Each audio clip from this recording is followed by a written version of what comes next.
Salut tout le monde, j'espère que vous allez bien. Pas de blabla cette semaine, on rentre directement dans le vif du sujet. Si tu me suis déjà sur Instagram ou que tu as regardé même les dernières vidéos, tu sais que actuellement je suis dans ma troisième phase de prise de masse, dans la cinquième semaine de cette troisième prise de masse de toute ma vie.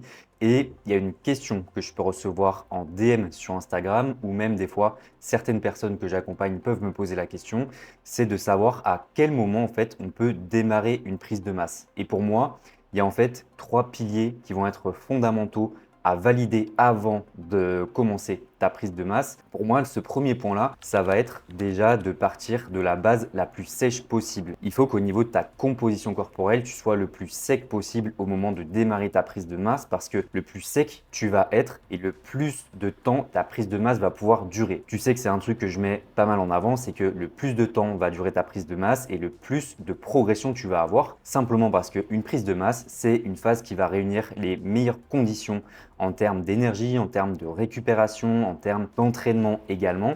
Et c'est ce qui va rentabiliser vraiment à 200% ta progression. Ça ne veut pas dire que tu ne peux pas construire du muscle en maintenance ni en déficit, mais simplement qu'une prise de masse, c'est une phase qui va réunir les meilleures conditions sur tous les plans pour vraiment maximiser ta progression et construire le maximum de muscles. Et par rapport à ça, pour moi, une bonne prise de masse, ça doit au moins durer 6 mois, le temps que tu puisses vraiment construire du muscle. Et le problème, c'est que si tu démarres en n'étant pas suffisamment sec, que tu as déjà un body fat assez élevé, le problème, c'est que ta prise de masse, elle ne va pas pouvoir durer suffisamment longtemps parce qu'il y a un moment donné où d'un point de vue psychologique ou même d'un point de vue du regard que tu vas avoir de toi dans le miroir, tu vas te trouver peut-être un peu trop gras, tu vas voir ton physique se voiler, tu vas perdre un petit peu même en définition musculaire. Et en fonction de chacun, il y a des personnes qui vont plus ou moins bien l'accepter, d'autres personnes qui vont peut-être l'accepter un peu plus longtemps que d'autres. Mais dans tous les cas, ta prise de masse, elle ne pourra jamais être rentabilisée à 100% à partir du moment où tu démarres pas suffisamment sec parce que même plus tu vas partir avec un taux de body fat élevé dans ta prise de masse et le plus tu auras tendance à stocker sous forme de gras plutôt qu'à construire du muscle. Donc, c'est aussi un truc à garder en tête, sachant que les calories supplémentaires que tu vas manger, parce qu'à partir du moment où tu passes sur une prise de masse, tu vas être en surplus calorique. Le but, c'est bien sûr de bien faire les choses, donc d'être en léger surplus calorique. Il n'y a pas d'intérêt à faire un surplus calorique énorme, mais à partir du moment où tu es en surplus calorique, tu ne vas pas pouvoir choisir où vont aller tes calories. Et généralement, les zones où tu vas stocker en priorité, c'est les zones où tu vas avoir tendance à stocker le plus.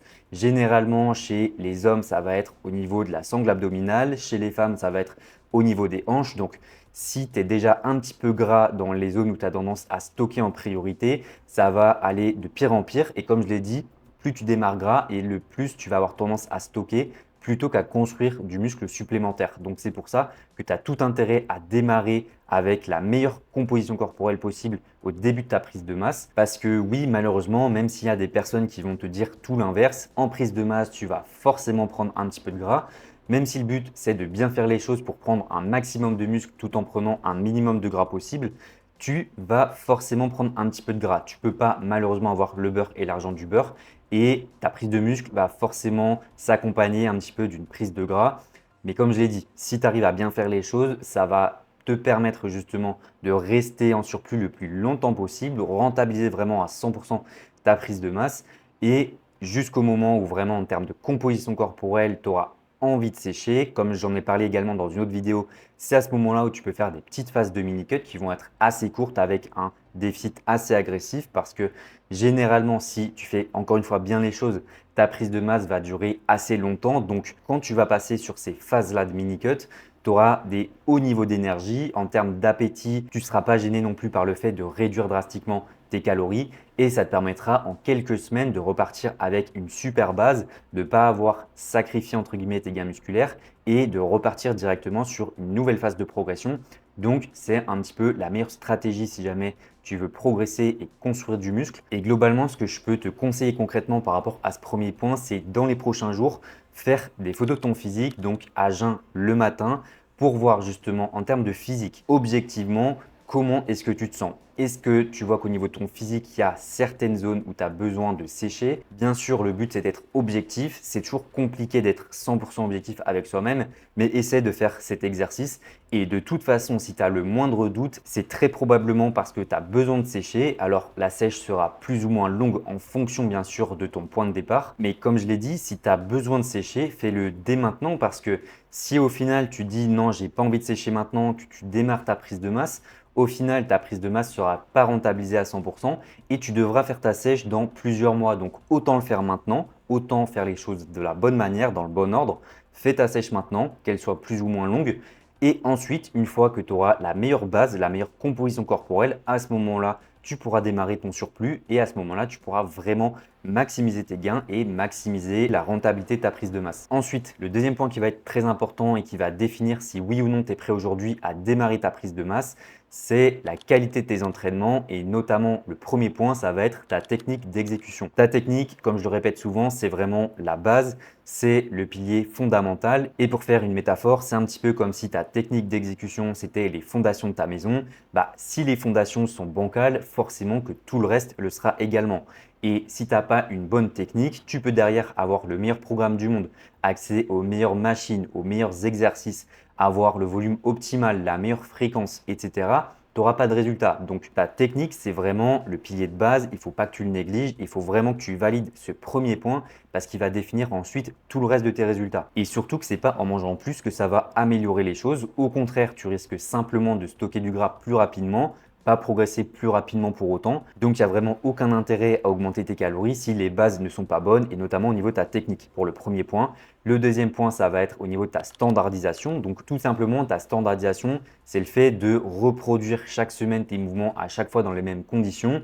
Donc, avec les mêmes réglages et les mêmes repères, le même placement sur tes mouvements.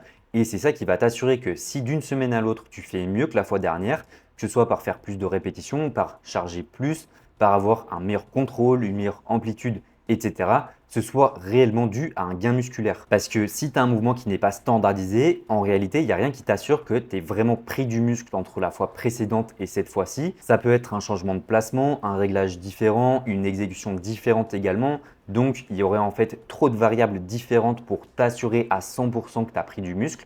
C'est pour ça que standardiser tes mouvements, c'est vraiment essentiel, tout comme ta technique, et que c'est un pilier de base encore une fois pour t'assurer que si tu fais mieux d'une semaine à l'autre, tu es vraiment progressé. Et le troisième point qui va conclure la partie sur les bases à l'entraînement, ça va être ton intensité. Parce que c'est tout simplement ça qui va envoyer le signal à ton corps comme quoi il a besoin de faire grossir tel ou tel muscle, de par bien sûr avoir une bonne technique et une bonne standardisation comme j'ai dit juste avant. C'est ça vraiment qui va t'assurer d'avoir une bonne progression, c'est d'être assez proche de l'échec musculaire et également d'avoir une bonne technique parce que même d'un point de vue de la confiance sur tes mouvements, si ta technique est un peu bancale, si tu n'as pas un mouvement standardisé, ça sera forcément compliqué de mettre de l'intensité. Et dans ce cas-là, ce n'est pas manger plus qui va te permettre de résoudre ça. Les trois points sont vraiment liés parce que tu ne peux pas avoir l'un sans l'autre et t'attendre à avoir des résultats. Donc, il faut vraiment que ces trois points soient cochés au moment où tu vas démarrer ta prise de masse et ça viendra en faisant les choses dans l'ordre, donc en ayant une bonne technique, un mouvement standardisé et une grosse intensité sur tes mouvements. Et à ce moment-là, tu vas être quasiment sûr que les calories supplémentaires que tu vas manger, elles vont être vraiment rentabilisées. Tu vas vraiment maximiser ta prise de muscle, limiter ta prise de gras et bien faire les choses pour pas finir au bout de quelques semaines, quelques mois à détester ton physique parce que tu auras stocké trop de gras. Tes calories, il faut vraiment que tu vois ça comme un outil qui va te permettre en fait d'optimiser les choses, d'accélérer ta progression à partir du moment où tu as des fondations qui sont solides. Et enfin, le troisième point qui va être très important à cocher avant de démarrer ta prise de masse, ça va être d'avoir déjà réfléchi à une stratégie bien précise, de ne pas te lancer comme ça tête baissée sans avoir réfléchi à rien et d'improviser au fil du temps.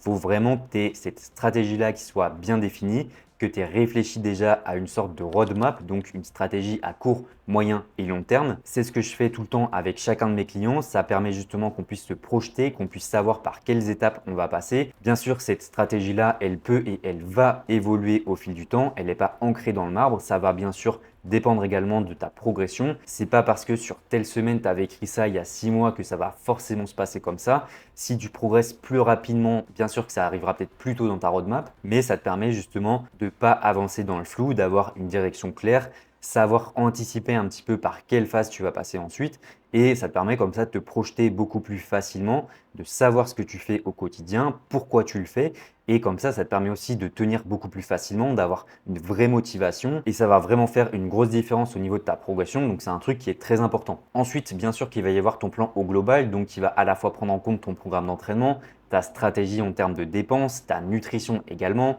combien de repas tu comptes faire, comment tu vas les caler sur ta journée, avec quels aliments, pour être globalement le plus stratégique possible par rapport à tout ça et laisser le moins de place possible au hasard. Et je ne vais pas rentrer dans tous les détails ici, mais à partir du moment où tu sais ce que tu fais, tu sais pourquoi tu le fais et tu sais justifier pourquoi tu as fait tel ou tel choix, c'est beaucoup plus simple pour toi de suivre ton plan au quotidien. Tu sais en fait dans quelle direction tu vas et ça va t'éviter de douter et remettre en question ta stratégie tous les 4 matins à partir du moment où bien sûr tu auras une stratégie qui sera bien définie, qui sera également adaptée à toi et tes objectifs. Mais le plus tu vas rester constant sur une stratégie adaptée, le plus tu seras sûr d'avancer dans la bonne direction et le plus du coup tu seras sûr de progresser. Ensuite, un autre élément qui va être très important là aussi pour te projeter et t'assurer que tu avances dans la bonne direction, ça va être le fait de te fixer un objectif de poids de corps à viser par mois. Je te le recommande par mois parce que l'objectif en fait c'est que tu prennes de la hauteur par rapport à ça et que tu analyses la tendance au fil des semaines pour en tirer des conclusions qui soient pertinentes. Parce que si tu regardes ton poids au bout de 1 ou 2 jours, forcément que tu vas prendre de mauvaises décisions dans la majorité des cas. Et le fait de prendre du recul par rapport à ça, d'analyser au fil des semaines et de te fixer un objectif par mois, ce sera beaucoup plus cohérent. Et ce que je te recommande, ça va être de viser entre 0,5% et 1% de ton poids de corps par mois. Ça va dépendre de ton niveau d'entraînement. Et par niveau, j'entends pas depuis combien d'années ou combien de mois tu t'entraînes, mais vraiment, en fait, la qualité de tes entraînements à la fois en termes de technique, en termes d'intensité, parce qu'il y a des personnes qui s'entraînent depuis 5, 6 ans, voire même 10 ans et qui ont un niveau, on peut dire, débutant, parce qu'en fait, ils ont des mauvaises techniques, ils ont très peu d'intensité. Et au contraire, il y a des personnes qui font très bien les choses, qui se font généralement accompagner dès leur début et en fait qui progressent à une vitesse grand V et qui, au bout de 2 ans, sont déjà en capacité de rentabiliser leurs entraînements à 100%, d'être vraiment productifs dessus. Donc, c'est vraiment ça que j'entends par niveau à l'entraînement. Donc, ton rythme de prise de poids, il sera à ajuster en fonction de ta situation. Et garde bien en tête que l'objectif d'une prise de masse, c'est pas juste de faire monter ton poids de corps, c'est vraiment de construire le maximum de muscles possible. Donc, n'hésite pas à être un peu précautionneux par rapport à ça, à pas vouloir aller trop haut parce que sinon, tu risques juste de prendre du gras plus rapidement sans prendre plus de muscles. Et justement, un dernier point qui va être corrélé à tout ça, ça va être de traquer certaines données parce que c'est ça qui va te permettre en fait d'analyser chaque semaine tes données, ta progression, voir si tu avances dans la bonne direction et en tirer les bonnes conclusions. Donc parmi ces données, déjà, il va y avoir ton poids de corps. Moi, je te recommande de te peser tous les jours, à jeun le matin après de passer aux toilettes, ce qui va te permettre du coup d'en tirer une moyenne qui va être ultra fiable et surtout de comparer la tendance au fil des semaines. C'est vraiment ça qui compte. Également de faire des photos de ton physique à telle ou telle fréquence. Le but, c'est que ce soit assez régulier quand même pour que tu puisses, au-delà des données chiffrées, avoir des éléments visuels pour comparer ton physique au fil des semaines. Là aussi, il faut que ce soit pris tout le temps dans les mêmes conditions pour que chaque semaine, tu puisses vraiment bien comparer. Également, traquer tes calories, ton sommeil, ta digestion, ta dépense, tes niveaux d'énergie, etc. pour prendre du recul, analyser ta semaine, faire les bons ajustements au bon moment quand c'est nécessaire. Parce que, encore une fois, le but, en fait, c'est de faire les choses dans l'ordre, de ne pas rusher le process. Parce que si en prise de masse, tu cherches à aller plus vite que la musique, c'est simplement l'autoroute à prendre du gras plus rapidement, sans construire plus de muscles. Et à l'arrivée, tu risques juste d'arrêter ta prise de masse 2, 3, 4 mois plus tôt que c'était prévu. Et ces quelques mois que tu vas perdre de prise de masse, c'est en fait passer à côté de précieux gains musculaires. Et à partir du moment où tu démarres ta prise de masse avec une bonne composition corporelle, donc que tu sois relativement sec, que au niveau de tes entraînements, tu as des bonnes bases en termes de technique, en termes d'intensité, en termes de compréhension de tes entraînements et que tu as une stratégie qui est bien définie, donc qui est adaptée à toi, tes objectifs, un cadre qui est aussi bien clair, bien fixé en amont, tu peux être sûr que tu vas avancer dans la bonne direction. Si à côté de ça, tu fais les bons ajustements au bon moment, tu sais dans quelle direction tu vas, vraiment tu vas rentabiliser à 200% ta prise de masse et tu vas être sûr de bien faire les choses. Et si jamais tu veux te décharger mentalement de toutes ces décisions-là, juste avoir à appliquer un plan qui t'assure d'avancer dans la bonne direction, de prendre de la masse proprement, n'hésite pas à cliquer sur le lien en description.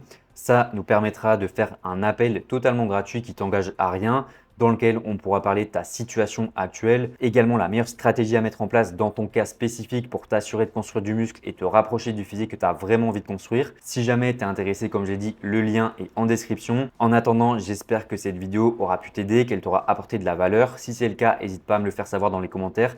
Si tu as des questions, n'hésite pas également à me les poser. Et moi maintenant, je te souhaite une bonne journée, une bonne soirée, une bonne semaine en fonction et je te dis à très vite.